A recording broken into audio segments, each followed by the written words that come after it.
Good morning, mga langga. Hello. So, gaya po ng sinabi ko dun sa last video natin, kumakain tayo mga langga. Punta kami ngayon ng bayan kasi po mag-upload kami ng video. Kasi po ilang beses na po kami nag-try mag-upload dito sa wifi dito sa amin, pero sobrang hina, hindi kayang mag-upload ng kahit isang video lang. Kaya napagdesisyon na naman ni Insik na pumunta na lang ng bayan. Doon kami mag-upload kasi daw malakas doon. Ngayon po ang oras ay alas 3 ng madaling araw. Sobrang antok na antok talaga ako. Kasi hindi ako nakatulog ng maayos kagabi. Sumakit yung tiyan ko. Ngayon naman sinisikmura ako. Para bang susuka ako ba. Pero since naplano na natin ito, itutuloy natin mga langga. Then nasabi na din namin sa inyo na yan yung gagawin namin. Kaya baka sabihin yung sinungaling kami. Kaya itutuloy natin mga langga. Alas 3 pa lang po. Alas 3 pa lang tapos Insik. Ayan, nag-prepare ng kape. Magdadala po kami ng kape doon. Meron naman kaming parang thermos ba. Magdala kami ng kape. 2 baso ng kape. Ilagay namin sa thermos. Doon namin iinumin habang nag-upload. So, ganito talaga yung sakripisyo mga langga. Pakita namin sa inyo yung dilim ng lugar. Kasi po, madaling araw pa lang po talaga ngayon. Alas 3 pa lang. Nakakatakot, pero wala tayong magagawa. Kasi nga, imo tanang kuan lang. Gamay mo sa suit. Gamay mo sa suit. Ako lagi bana niya. Imo tanggi takos og baso ba. Baso do kay ninit anak. Para ma-sure jud. So ayun na nga. Grabe. Siguro nakatulog ako kagabi mga unsa na to orasa, Brad? Mga alas 11 na siguro to. Hindi pa sumakit yung tiyan ko nun. Tapos nag-CR ako. Tapos hindi pa talaga ako nakatulog agad. Tapos maya naman umiihi na naman ako. Tapos ayun na, alas 3 na pala. Malamig ang buki. Sobrang lamig kasi dito mga langga kapag gabi. Kaya sa isang gabi parang 4 or 5 beses yata ako kung umihi. Sobrang lamig dito kahit magkumot ka. So yun nag-prepare na si Insik ng kape. Tapos aalis na tayo ngayon. Si Papa naman ay papalipati namin dito sa bahay namin. Para may kasama si Sphinx. Kasi si Sphinx pag wala yan kasama, mag-iiyak yan. Kaya nag-base na ako, lang ako. Tapos mag-jacket si Insik naman naka-pajama pa. Sobrang lamig kasi mga langga sa gabi dito. So, let's go na. Pakita namin sa inyo yung lugar. So, sabi ko kay Insik na sacrifice muna tayo ngayon habang wala pang internet para makasahod tayo, na makatulong kahit papaano. Madilim, masyado pang maaga, pero hindi kasi kami pwedeng mga langga kasi merong pasahero si Insik ng alas 5. So, kailangan makabalik kami dito ng wala pang yung alas 5. Alas 6 ba yung pasahero mo? Alas 6, kailangan makabalik kami dito ng alas 5. Kasi may pasahero siya. May kukunin siya dun sa hinabukan. Kaya, kailangan talaga naming agahan. Hindi naman pwede na hindi niya kunin, kay sayang din yun. 100 din yun. 100 ba? Tapos hindi naman din pwedeng hindi kami mag-upload ngayon kasi nga na-set na to. Tapos Bakante na. ha? Bakante. Si bakante. Araw. Oo, Sayang bakante. yung Yun nga. Ayan na, nag-jacket na si manong driver. May burite. Si Papa Malamig ang mukha. nag-brete na. Kasi malamig. Ako yung sa harapan. Ako yung taga-sungasong ng kuwan. Malamig. Buhok na mo. Ha? So, yun na mga langga. Let's go sa go. Pakita namin sa inyo yung dilim. Tapos, yun na. Yan si Papa mga langga. Oh, gumising na. Lilipat kasi siya dito sa amin mga langga. Walang kasama si Sphinx. Tayo napasod na diri pa kay. Madilim pa mga langga eh. Yan ko. Nag-prepare ng motorsiklo. Sinisikmura ako mga langga. Panglak niya mo diri pa ha.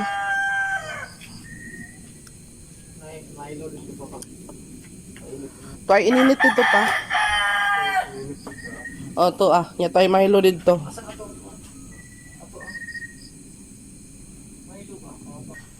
Kalimutan pala namin yung kape. Yan yung kape namin. Sphinx. Dito ka muna ha. Sama mo na si Lolo ha. Kala akong jacket no.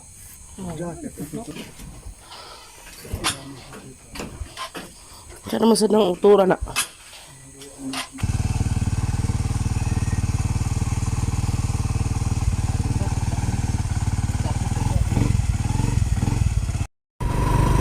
Sa mga langga. Biyahe na po kami isip. So, ganito kadilim. Yung biyahe natin no. Pero sagdi lang, sacrifice lang tayo.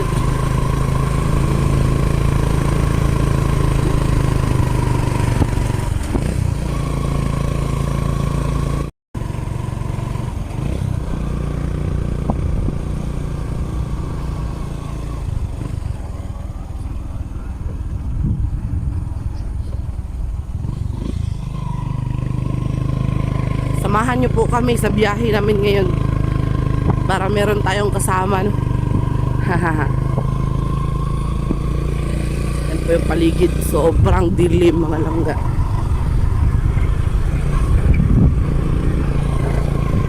Nakakatakyot.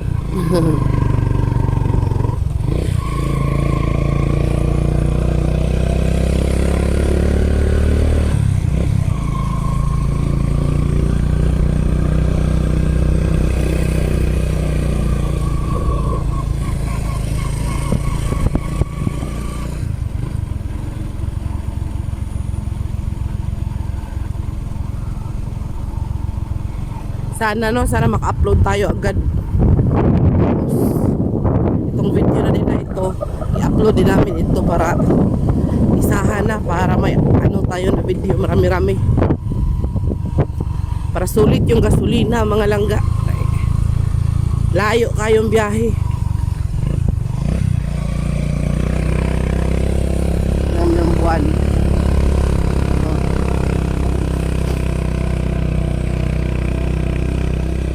Pasensya na po sa ingay ng motor ha. Maingay talaga mga langga kay may motorsiklo man. May makina ba?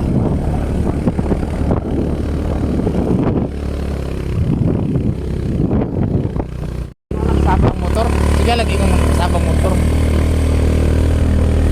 So yun mga langga, binivideo ko lang po talaga yung daanan para makita nyo ba kung ano yung madadaanan bitaw natin no? So pasensya na po kayo sa sa ingay ng motorsiklo ha. Medyo talaga, huwag po kayong magtaka kung medyo kanang magalaw bitaw ang cellphone mga langga or ang video. Kasi po siya kanang sumasakay po kasi kami ng motor tapos wala tayong stabilizer ba. Kaya pagpasensyahan nyo na ha. So gusto ko lang ipakita sa inyo yung yung sitwasyon, yung daanan namin ba. Landslide. Landslide yan mga langga nung lindol tsaka bagyo. So marami tayong landslide dito na nadaanan. Sobrang dilim talaga mga langga. Hindi lang talaga ako magtingin sa mga kabilang side. Kaya nga po nag-video ako para dito na lang tayo manood. Takot ang daanan. Oo. Marami naman mga bahay madadaanan mga langga, pero meron talagang walang bahay. Hindi lang talaga ako tumitingin sa kuan ba, sa kanang side witaw. Maririnig mo lang mga kuliglig, mga iba't ibang huni ng hayop. Una ko no. O dala mo gikuan na yan. So daan lang tayo. So yung mga langga, mapapungtod ba, madadaan. May kanding. So yung ilaw namin ay yung ano lang talaga, yung ilaw ng motorsiklo. Mabuti na lang talaga mga langga eh. Unti-unti naayos na namin itong motorsiklo namin. Unti-unti. Pero hindi pa talaga siya pulido. Meron pa siya mga parts na kailangan talaga anuhin na palitan ba. Pero bahala na lang. Pray lang tayo na hindi tayo masiraan ba. So ganyan. Gusto ko nga sana ipakita sa inyo yung lugar mga langga, pero di talaga siya makita man kay dilim na dilim. Yung makikita mo lang talaga yung ano, kalsada na may ano, ilaw ng motor. Aray. Malayo pa tong biyahe natin mga langga. Nasa mga 18 kilometers nga yung ano, layo papunta sa bayan. Eh, wala tayong choice eh. Wala tayong wifi na ano, malakas. Na kailangan talagang mag-sacrifice ng ganito kaaga. Samahan nyo kami. Mga langga ha. Go ahead. No judge. Just watch. Char.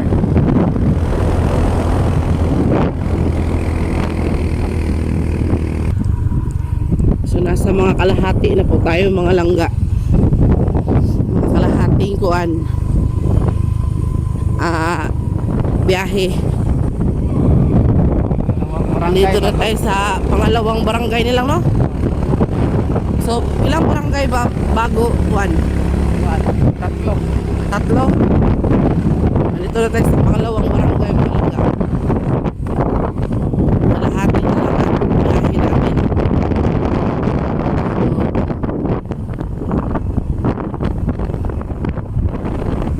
Sabi ko mga langga ba, para kami sunod na lang buwan.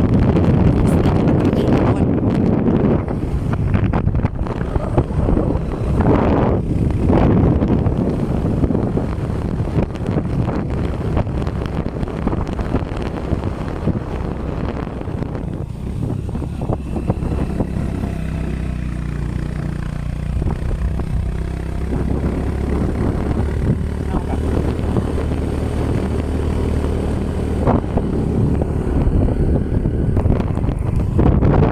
Yan mga langga, nandito na tayo sa barangay Tabayag.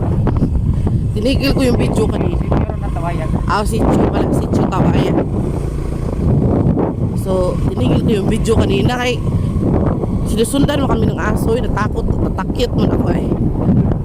Takot ako ng very very light mga langga. May itim pa naman yung aso. Nakakatakot ako pa naman yung nasa huli. Diyos ko Lord. Dito talaga mga langga, wala talagang kabahayan. Dito sa, ano na to, sa part na to. Kasi bungtod yung ano dito. Walang kabahayan, walang kailaw-ilaw dito mga langga. Yung kabahayan nasa unahan pa. Yan, nakikita nyo po, wala talaga yung mga ano, bahay dyan. Sa baba. Nasa baba pa yung bahay mga langga. Pero at least na malapit-lapit na tayo mga langga. Oh, wala talagang mga bahay-bahay dyan. Oh. Parang adventure tong biyahe na to ah.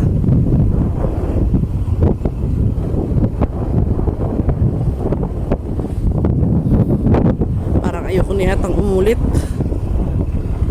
Ayos na yung internet natin. Ayun. Ulit ng ganito. Kaaga. Pumunta ng bayan. Ay nako.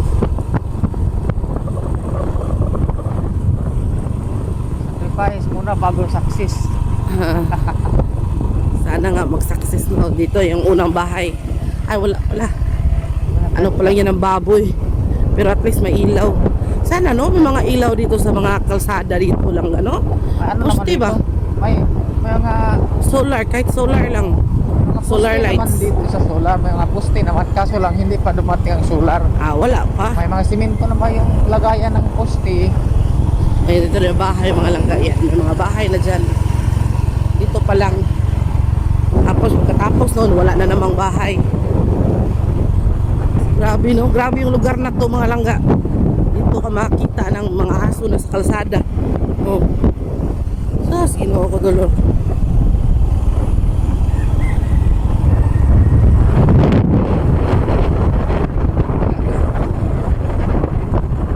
Nag-video ako mga langga para may kasama tayo no, manood. Pasensya na kayo kung magalaw ha. Okay.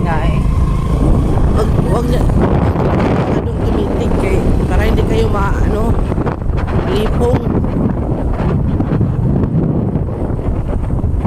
Kasi kahit ano ko stabilize ko ay nako. Hindi talaga siya. Ganyan talaga pag walang stabilizer. Ano, mga bahay na naman dyan mga langga. May mga bahay dyan pero yung iba walang mga ilaw. Ako hindi ko talaga gusto yung bahay na walang ilaw. Ano, maganda yung bahay dyan. Dito naman mga langga, maraming unggoy dito. Ito na yung tinatawag na barangay Duyan. Sitio lang? Barangay. Sitio Duyan. Barangay. Ayan o. Malapit-lapit na tayo mga langga. Sa update namin kayo maya-maya. So ayun mga langga, malapit na tayo no. Sa wakas dito na tayo malapit sa anong bayan. So marami na kaming nakasalubong na mga biyahero din. At meron na ding maraming mga bahay at mga ilaw dito mga langga. So ayun, hindi na masyadong nakakatakot ba. Nakatakot pala talaga no kapag gabi na, kapag ano ba. Ano na bang oras ngayon? Oras ngayon ay ano ba? Alas 3:52. Isang oras din yung biyahe natin, no? Ang lakas, ang bilis pa ng takbo ni Insik mga langga. Pero inaabot po rin kami ng almost 1 hour. 1 hour na talaga. So ito na yung bayan mga langga. Marami ng bahay at saka mga establishments. Hindi na masyadong scary. Dito na tayo. Medyo malapit-lapit na tayo sa katotohanan.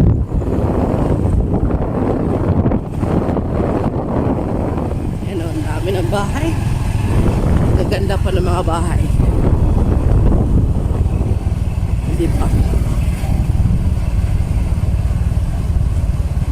Lalaki ng mga bahay dito eh.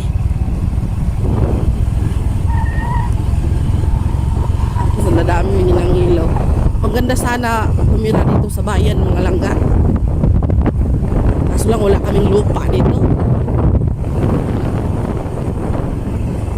Ayan, dito na kami sa highway ANG Square, Corazon, Catmon, Cebu. Ayan. Dito na kami.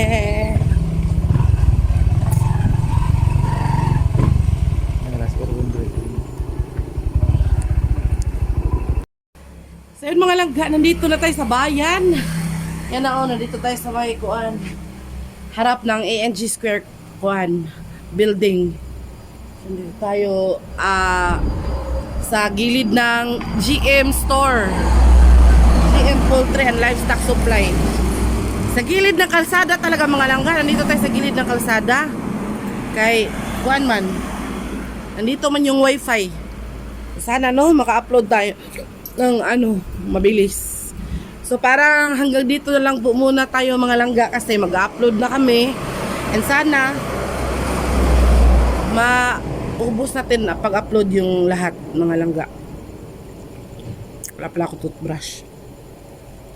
So ayan o. Nasa highway tayo. Si Insik, oh. Hi, Insik. Insik Wakang. Ah. So, alam mo, kwento ko lang kanina mga langga, baka hindi nyo narinig ba? Kanina, nadaanan namin yung aso. Meron kami nadaanan na aso ang itim. Tapos, sumunod siya mga langga. Sus, Ginoo ko, natakot ako ng very, very light. Sumunod siya sa amin. Akala ko talaga, hahabulin niya kami ba? Sinundan kami. Mabuti na lang, hindi talaga siya humabol. Paano na lang? Siguro, lang ako, lipad. So, ayun na mga langga. Maraming salamat. Hanggang dito na lang. Salamat talaga sa sa pagsama sa biyahe namin. Di talaga madali mga langga. Pero kailangan talagang mag-sacrifice para sa, para sa future. Ay, future naman. So, para sa ating buhay-buhay. So, ayun. Maraming salamat ulit. Sana hindi kayo natakot. Pero alam nyo mga langga, nakakatakot talaga. As in. Ngayon pa lang kasi ako nakabiyahe ulit ng madaling araw. So nakakatakot pala. Takot kang baka may makot yung yung ilaw ng motor ba? May mailawan na nagtuwad. Mga imagination ba? Pero buti na lang wala. So thanks God. Kasi hindi niya tayo pinabayaan mga langga. So parang hanggang dito na lang Insik, magpaalam na tayo kaya mag-upload na. So mag-start na po tayo ng pag-upload mga langga. Sana ayun na. Yung gikuan? Gilar ko rin ako. Nag-upload diglain? Nag-upload na ka